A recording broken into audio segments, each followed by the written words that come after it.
this weekend, I want us to look at diffusing the fears that ruin relationships. And to do that, we're going to go all the way back to the book of Genesis, the very first book of the Bible, and look at the first couple, Adam and Eve, because that's where all the problems started.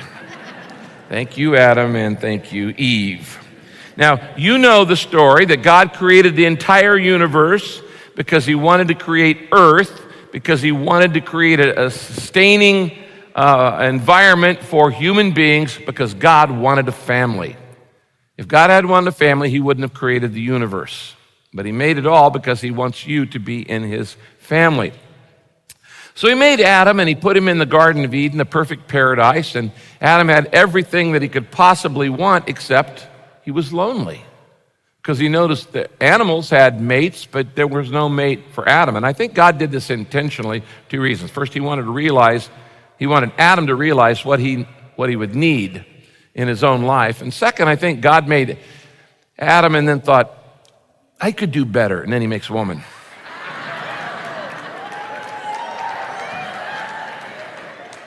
Don't worry, I'll get you back. And so God makes Adam out of the dust, out of the dirt of the earth. And he creates Adam out of dirt. Now he creates woman out of Adam. Okay? Now, this, by the way, is why men don't mind getting dirty and women do. Because men are made of dirt, okay? Okay? We were created out of the dirt, so we like dirt. We don't mind getting muddy, messy. But women weren't created out of dirt. The Bible says they were taken from a rib of Adam. Now, there's a symbolism in this. That God created Adam's helpmate, his partner for life, his wife, out of his rib. He didn't take her from his feet, where he would lord over her.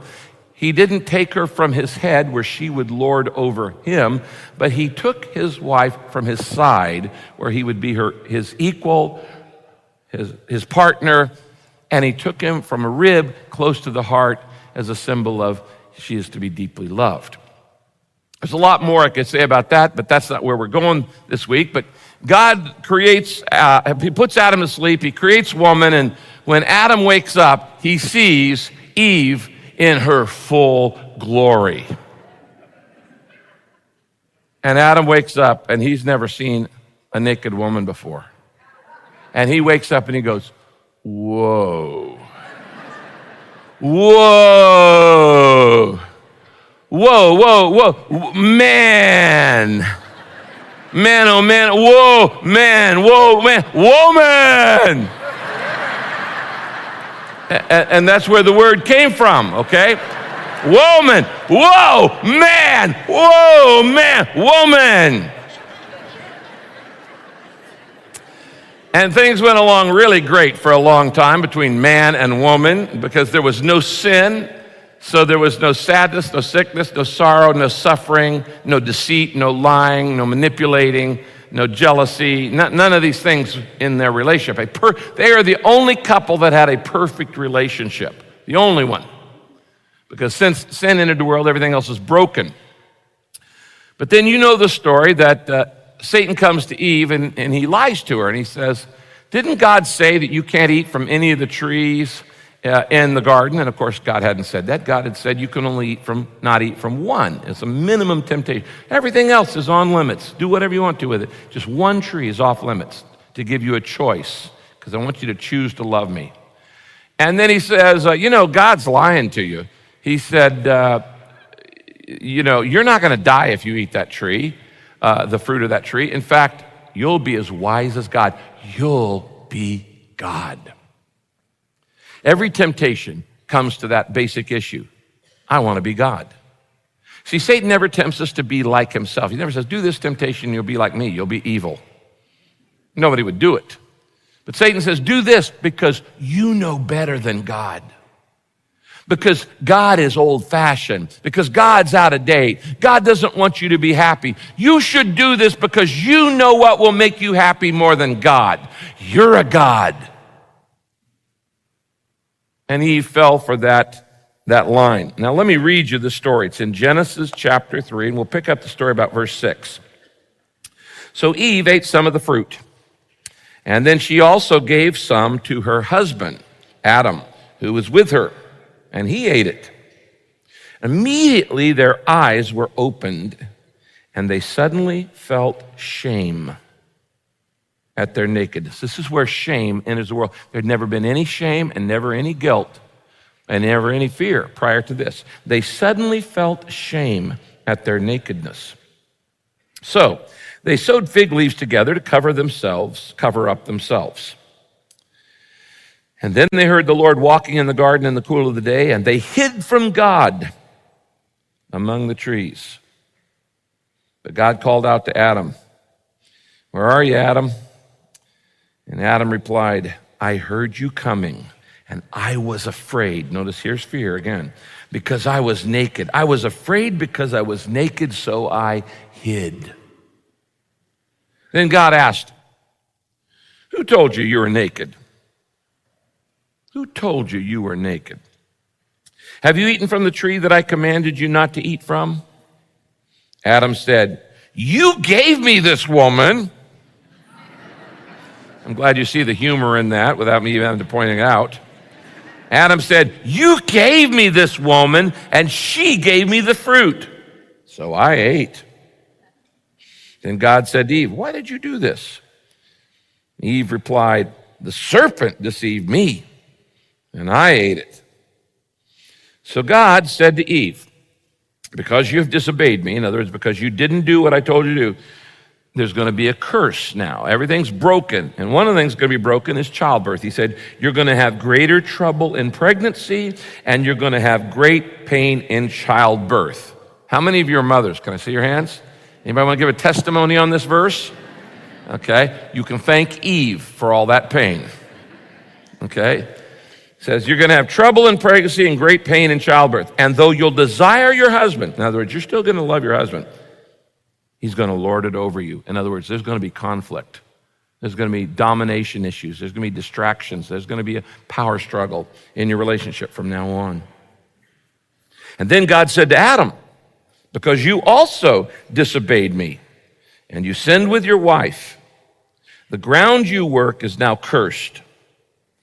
And though you'll get to eat what you planted, your fields will have weeds and thorns and thistles. So you can thank Adam for all the weeds in the world. Weeds and thorns and thistles. And for the rest of your life, you'll have to sweat and work hard to get your food until you yourself are returned to the dirt that I used to create you. This is a fascinating story filled with an enormous amount of spiritual truth in it. But I just want to point out the relational truths. Because in this story, we see the three basic fundamental fears that pop up in every single relationship. Now, you can use what we're going to look at today in your small group. You can use it in your marriage. You can use it with a boyfriend or girlfriend. You can use it with friends. You can use it at work, because these three fundamental fears that started in the first relationship when sin entered are still present in your life and in everybody else's life, and they damage and they destroy potential in relationships. Let's get right into it. Number one, the first fear we learn is this. It's the fear of exposure. And it is this: the fear of exposure makes me distant. The fear of exposure makes me distant. Why can't I get close to people? I'd like to be closer to my wife. I'd like to be closer to my husband. I'd like to have that intimacy, that soul, passionate intimacy, partnership. Why can't I get close to the people in my life? Well, my fear of exposure makes me distant. Now, here's the truth.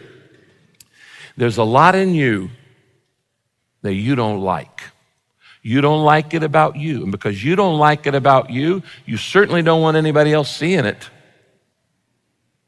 And the things that you don't accept about you, you have a fear will not be accepted by others. So you want to keep your distance, because when people get close to you, they can see you warts and all. The closer people get, the more they see your blemishes, the more they see your mistakes, your faults, your failures, your weaknesses.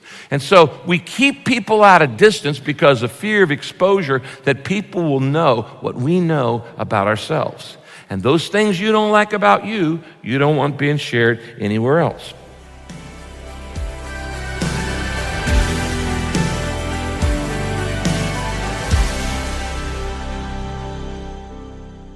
Have you ever been completely burned out emotionally, spiritually, physically, to the point you weren't even sure God existed, or you still cared about your life, or that He cared about your life? You know, it can happen to any of us. In fact, it happened to me the very first year of the church, back in the end of 1980. The antidote to my burnout was to start spending more time with God. Now, I have taken the things that God taught me and I put them together in some lessons for a special resource that I'm calling Re-Energizing Your Life. Now, this Re-Energize Your Life is going to help you identify the reasons that you feel burned out, and then it's going to give you some specific practical steps to put the passion back in your life and in your walk with God and in your relationships with those you love and in your ministry and in your mission in the world.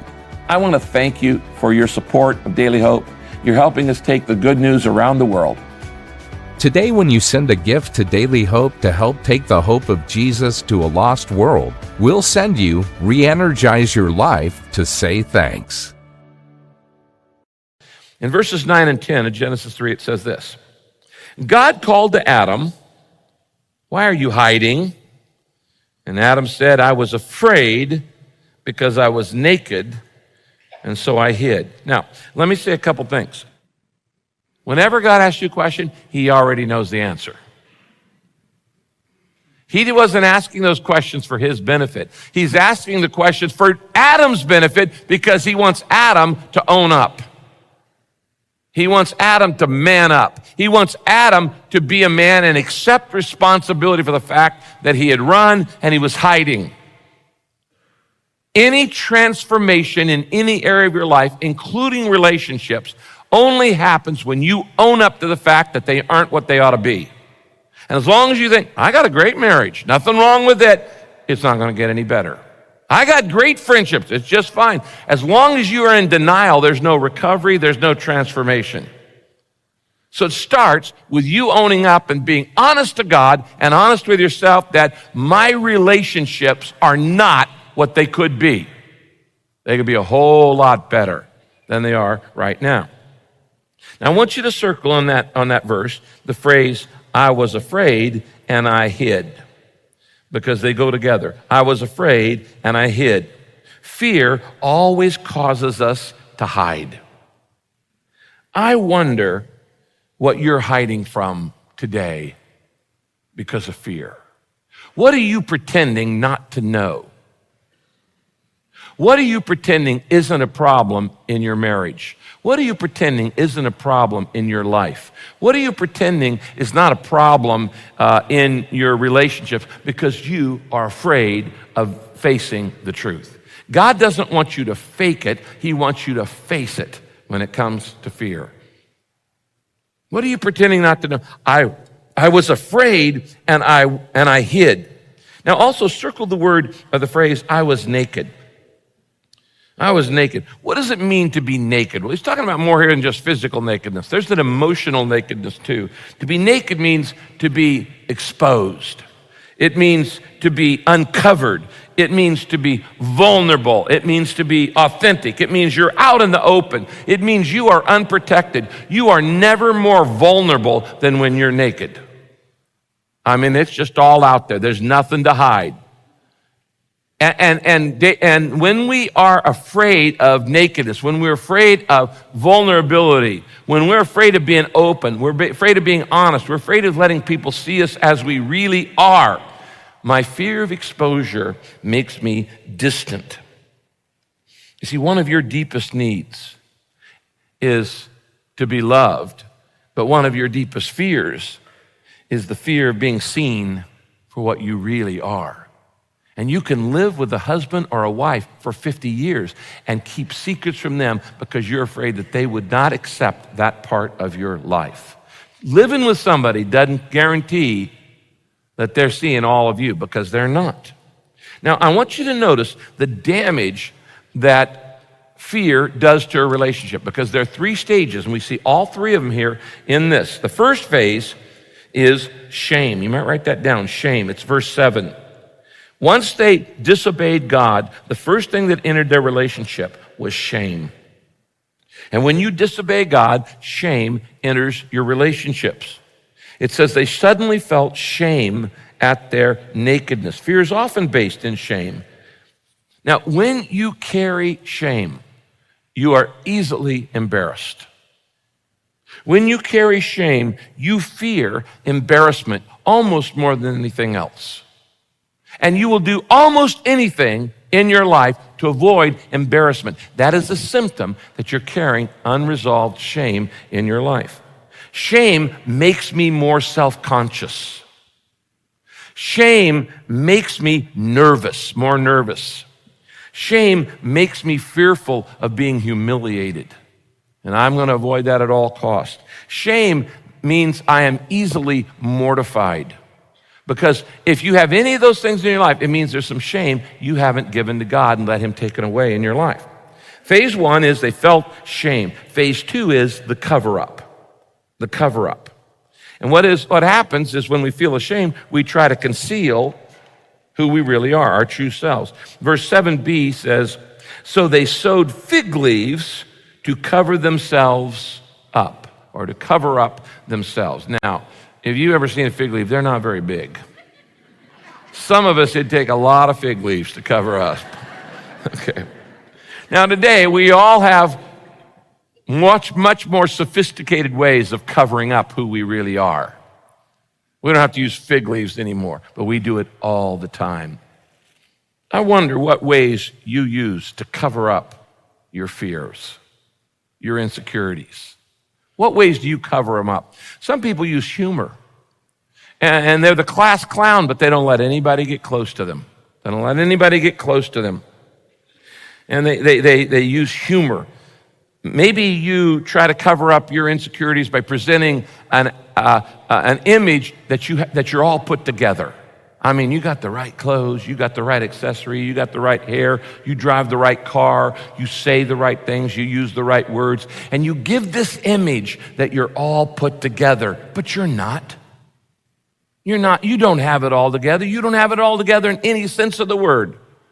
But you try to present this image. Why? Out of fear.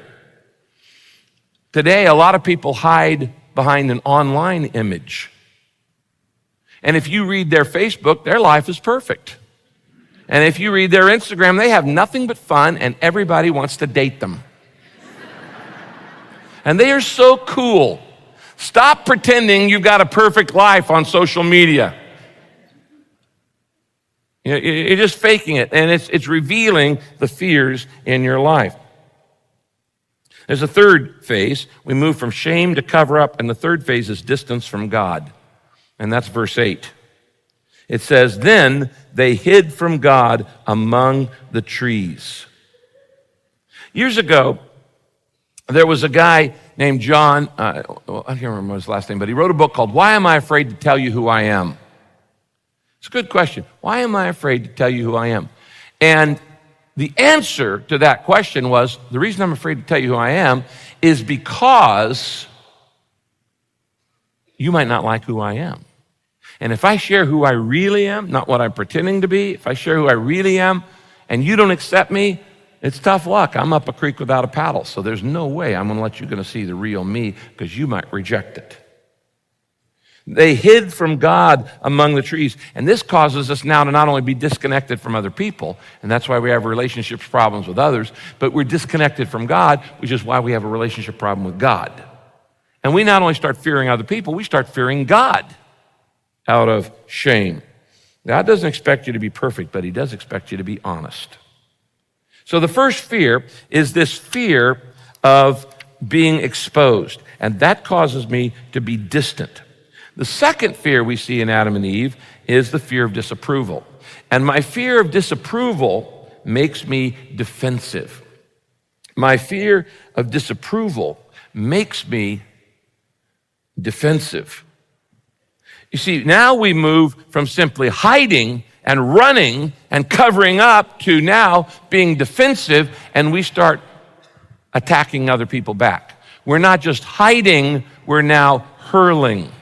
We're not just excusing ourselves, we're accusing others.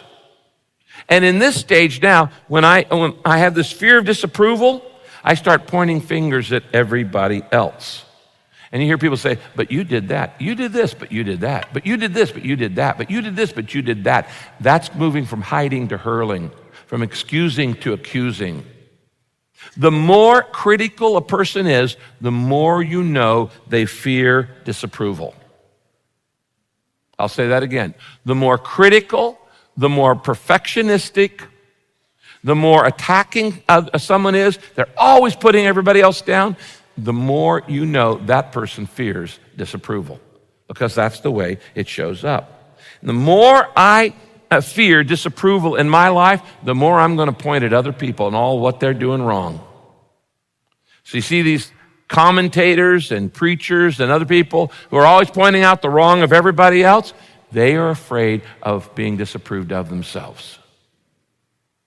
It's coming out, that judgmentalism. We see this in verse 12. God asks, did you eat what I told you not to eat? Adam answered, you gave me this woman, and she gave me the fruit. Adam took it like a man. He blamed his wife. And in fact, he's not even blaming his wife as much, he's blaming God. You gave me this woman. You know, if you hadn't made this woman, you and me, God, we'd be like this. It's all my wife's fault. I'd really be close to you, God, if it weren't for that wife. That woman, she seduced me. She got me all messed up. And so Adam is blaming not only Eve, he's blaming God for his choice. He's passing the responsibility. Now, you've heard me say many times, you spell blame, be lame. And Adam is being lame here. Now, sorry, ladies, but Eve wasn't any more willing to accept responsibility. She doesn't show up either. She doesn't woman up to this. Genesis 3:13, then Eve said, the snake tricked me into eating. So Adam blames his wife and Eve blames the snake. Great. My fear of disapproval makes me defensive. And this happens in your marriage and in your relationships all the time. If anybody says anything that you feel, your wife says something to you that you feel is a hint of disapproval, you immediately get defensive. You immediately get defensive. And you either explain it, or you attack back, or you accuse or excuse, or you say something catty or whatever. My fear of exposure makes me distant, and my fear of disapproval makes me defensive. But there's a third fear we see in Adam and Eve, and it's the fear of losing control. And my fear of losing control makes me demanding. My fear of losing control makes me demanding.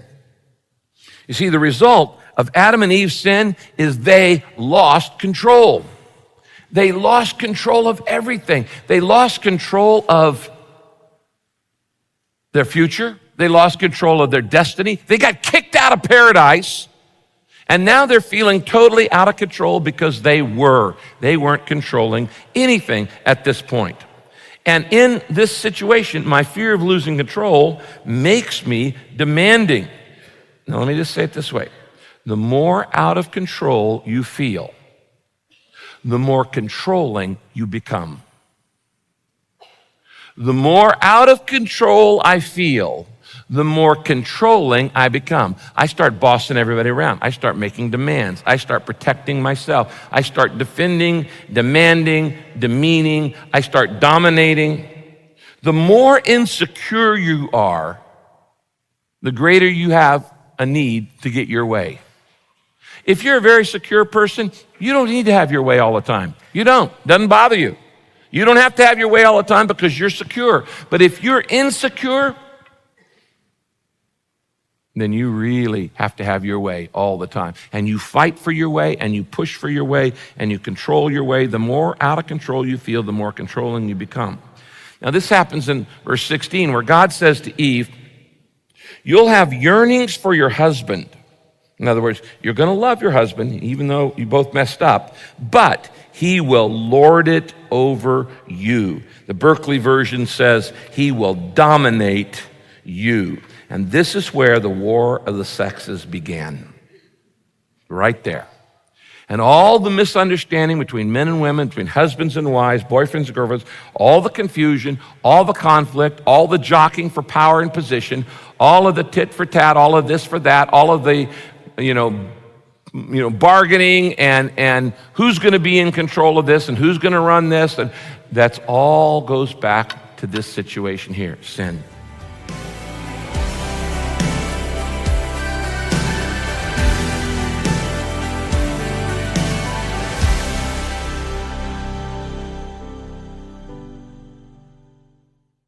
Have you ever been completely burned out emotionally, spiritually, physically to the point you weren't even sure God existed? Or you still cared about your life? Or that He cared about your life? You know, it can happen to any of us. In fact, it happened to me the very first year of the church back in the end of 1980. The antidote to my burnout was to start spending more time with God.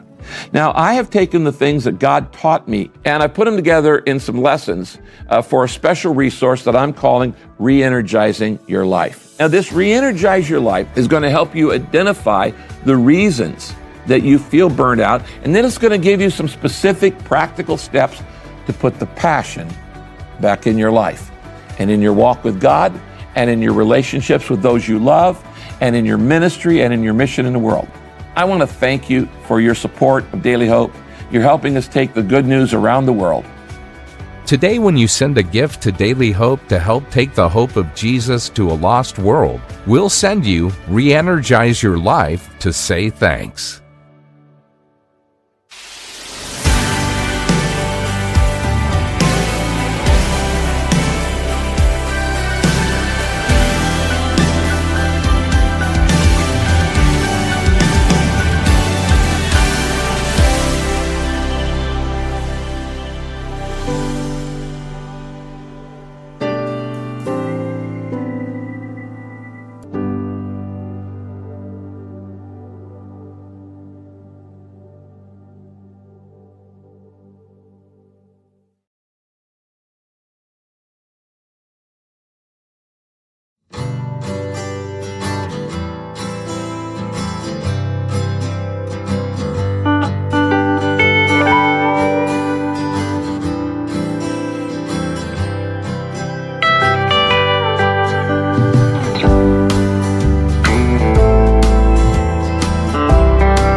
you.